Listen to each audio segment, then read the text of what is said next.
Chers amis, aujourd'hui, nous allons méditer sur le livre des Nombres, que je vais relire avec quelques versets en plus.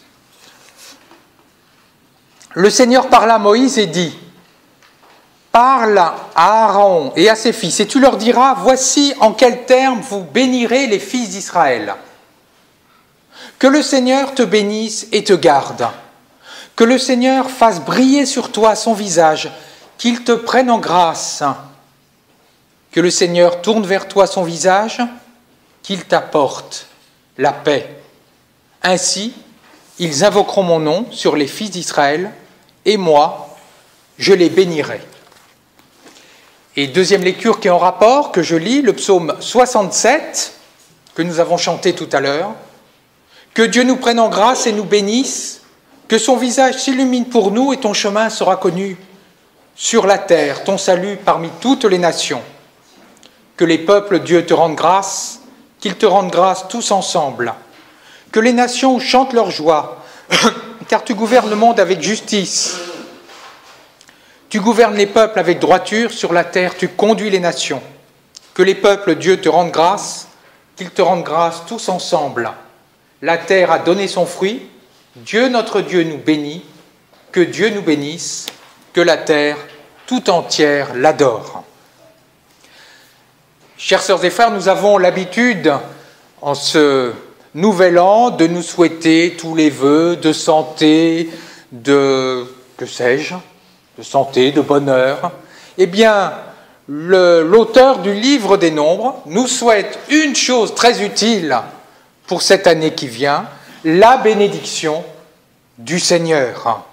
Voilà ce qu'il nous souhaite. À l'époque, cette bénédiction solennelle que nous avons lue dans le livre des Nombres n'était donnée que par le grand prêtre, et aujourd'hui, elle est donnée dans certaines circonstances parmi nos frères et sœurs juifs, notamment par les descendants des prêtres qui se nomment Cohen. Cohen veut dire prêtre en hébreu.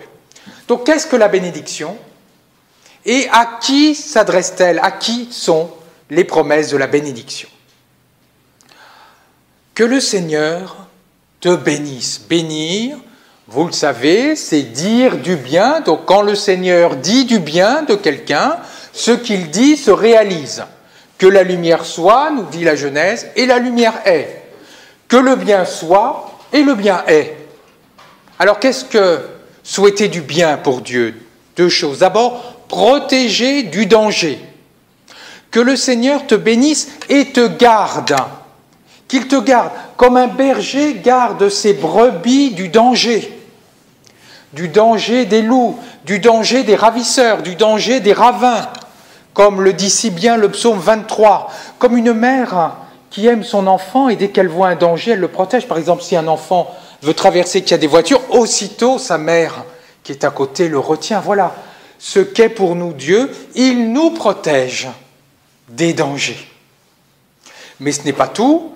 Il veut aussi favoriser notre vie, faire grandir notre vie, comme une mère qui nourrit son enfant, qui l'habille, qui va lui donner une éducation pour qu'il puisse grandir et devenir plus tard un homme ou une femme digne.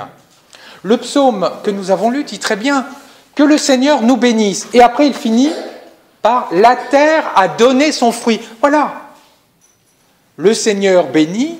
Et il s'arrange pour que la terre produise suffisamment de nourriture pour que les hommes et les femmes, toutes les créatures, soient nourris.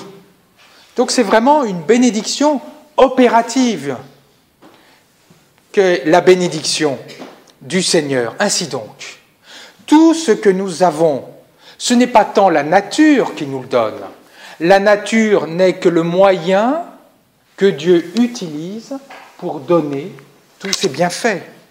Ce que nous avons n'est pas tant nous l'avons pas tant par notre travail. Notre travail n'est que le moyen pour nous approprier les bienfaits de Dieu. D'ailleurs, si le Seigneur ne bâtit, c'est en vain que travaille l'ouvrier.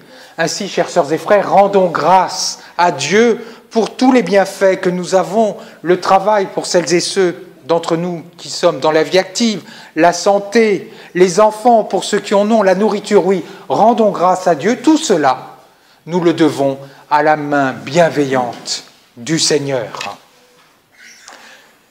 Mais le plus grand cadeau que Dieu nous fait, ce n'est pas tant les bienfaits matériels, même si nous en avons besoin pour vivre, c'est l'amitié que Dieu, son amitié que Dieu nous donne. Que le Seigneur tourne vers toi son visage. Nous comprenons aisément quand quelqu'un que nous aimons ne tourne pas son visage vers nous, nous tourne le dos, comme une mère, comme une vieille dame en maison de retraite qui réclamerait son enfant et qui ne voit jamais son visage. C'est bien ça, de ça dont elle souffre, de ne pas voir le visage de son fils. Eh bien nous souhaitons vraiment que le Seigneur tourne sans cesse son visage, regarde sans cesse toutes ces créatures. Mais pas n'importe quel visage, pas avec n'importe quel visage, qu'il fasse briller sur toi son visage. C'est un hébraïsme, une tournure hébraïque qui signifie que le Seigneur te regarde en souriant. Voilà ce que nous souhaitons, que le Seigneur nous regarde avec bienveillance, avec amour, qu'il nous donne sa paix, comme le dit si bien cette bénédiction, qu'il t'apporte la paix, c'est-à-dire l'harmonie avec toi-même, l'harmonie avec les autres, mais surtout l'harmonie avec lui.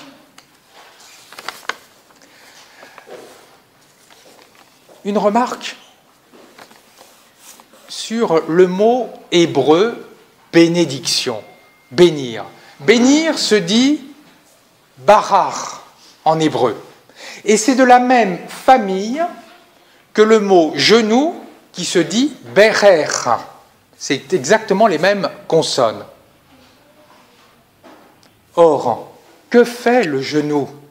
Le genou unit la cuisse et la jambe. La bénédiction unit Dieu d'un côté et l'homme de l'autre. Comment cela? La terre a donné son fruit. Quel est le fruit le plus merveilleux que Dieu nous a donné dans le sein de la Vierge?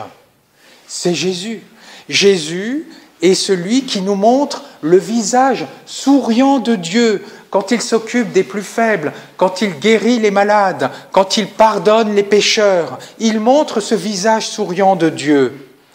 Et quand Jésus nous indique comment aller vers le Père, il nous indique où regarder le visage souriant de Dieu.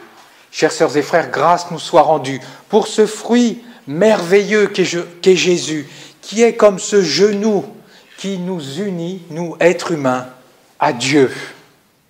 La bénédiction, donc, c'est tous les bienfaits que nous donne Dieu, mais particulièrement son amitié.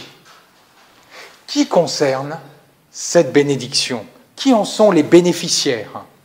Que le Seigneur te bénisse. Alors quel est cet heureux bénéficiaire? Quel est ce tu? C'est un tu collectif qui représente tous les Israélites, comme si un homme politique disait « France, réveille-toi », c'est exactement ça, il s'adresse à tous les Français. Là, le grand prêtre s'adresse à tous les Israélites.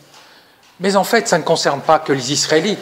Le psaume 67 dit bien que le salut soit accordé à toutes les nations, c'est-à-dire que tous les habitants de la terre bénéficient de ce salut, qu'ils soient libérés de la mort, qu'ils soient libérés de la maladie, qu'ils connaissent tes chemins, c'est-à-dire qu'ils respectent ta volonté. Et c'est ainsi qu'ils seront heureux. Qu'ils chantent leur joie, leur louange, c'est-à-dire qu'ils aient une relation avec toi, qu'ils écoutent ta parole, mais qu'ils puissent aussi te répondre. Que Dieu te bénisse. Mais alors ce n'est qu'un souhait. Je dis demain je pars en vacances, qu'il fasse beau, c'est un souhait. Est-ce que cette bénédiction est simplement un souhait? Non, elle n'est pas un souhait, elle est une réalité. Si le soleil brille et que je suis sur la plage et que je me mets à l'ombre, je ne vais pas accuser le soleil si je ne bronze pas. De même, je ne peux pas accuser Dieu de ne pas recevoir sa bénédiction. Elle nous est accordée de manière inconditionnelle. Simplement, il faut que j'ouvre mes mains, que j'accueille cette bénédiction. Et comment je peux accueillir cette bénédiction? Par la foi, en disant, oui Seigneur, j'ai besoin de toi, j'ai besoin de ta bénédiction, donne-moi ta bénédiction. Et je reviens sur le mot hébreu, barar, bénir, berer, genou. J'ai besoin de m'agenouiller, de supplier le Seigneur en disant, oui, j'ai besoin de ta bénédiction. S'agenouiller intérieurement, c'est vraiment compter sur Dieu pour recevoir sa bénédiction. Et dernière remarque, quand le grand prêtre bénissait le peuple hébreu, avec ses mains, il formait 2 triangles. Un triangle pointé vers le bas, qui symbolisait justement, qui signifiait toute cette bénédiction de Dieu qui inondait la terre.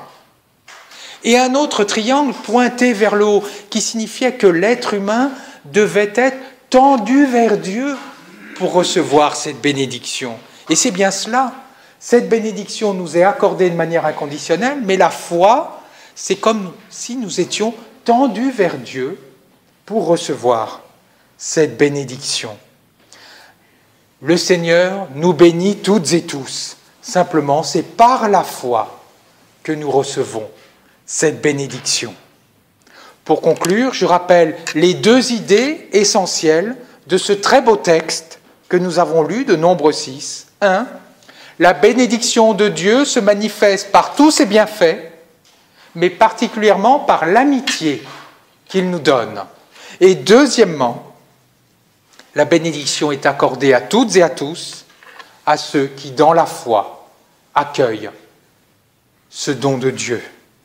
Chères sœurs et frères, puisse cette année 2017 être pour chacune et chacun d'entre nous une année d'ouverture et de foi, d'accueil à la bénédiction divine.